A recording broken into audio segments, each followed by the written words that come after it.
Hey, salut tout le monde, bienvenue à Québec Cube.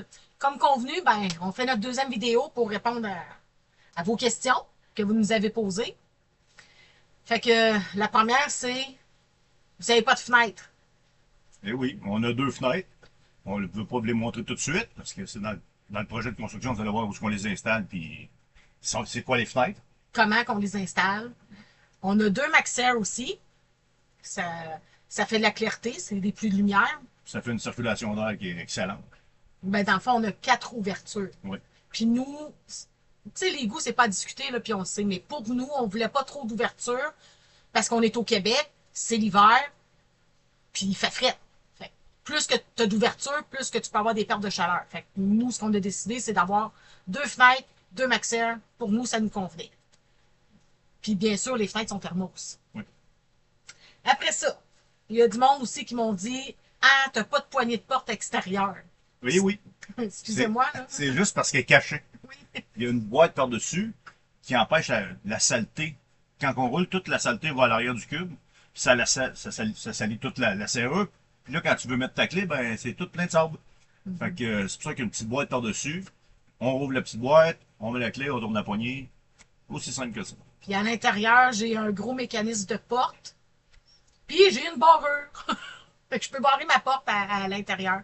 J'ai aussi une issue de secours, qu'on dit.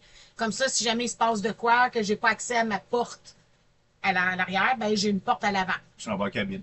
Puis ouais, qui s'en va direct à la cabine. Après ça, comment tu fais avec l'eau? Tout est à l'intérieur. Toutes les teintes sont à l'intérieur. Les pompes sont à l'intérieur. Les tuyaux. Tout ça, vous allez voir ça dans une vidéo qui va être sur la plomberie. Ouais. Parce que là, on n'est pas encore rendu dans la construction sur nos vidéos. Mais vous allez voir comment c'est installé. Mais on a de l'eau grise, on a de l'eau propre, on a une tank à eau chaude, j'ai un lavabo, j'ai une douche 36 par 36. Comme une maison. Comme la même chose, exact. Mais pour nous, qui nous convient, toujours. Après ça, l'électricité. Comment vous faites avec l'électricité? J'ai 9565 watts d'électricité. Euh, Là-dessus, j'ai des panneaux solaires, puis j'ai une génératrice. Plus 4 systèmes De power, ouais, des stations d'énergie. De 4 marques différentes, parce qu'on voulait tester toutes les sortes. Fait que ça aussi, vous allez voir une vidéo là-dessus. On va vous expliquer qu'est-ce qu'on a choisi, comment, pourquoi, comment ça se recharge vite, moins vite, panneau solaire, pas panneau solaire, tout ça. Dans une autre vidéo. Mais oui, j'ai de l'électricité. Oui, je peux être branché avec... Une extension. oui. Mais je peux vivre autonome aussi. Autant été que hiver.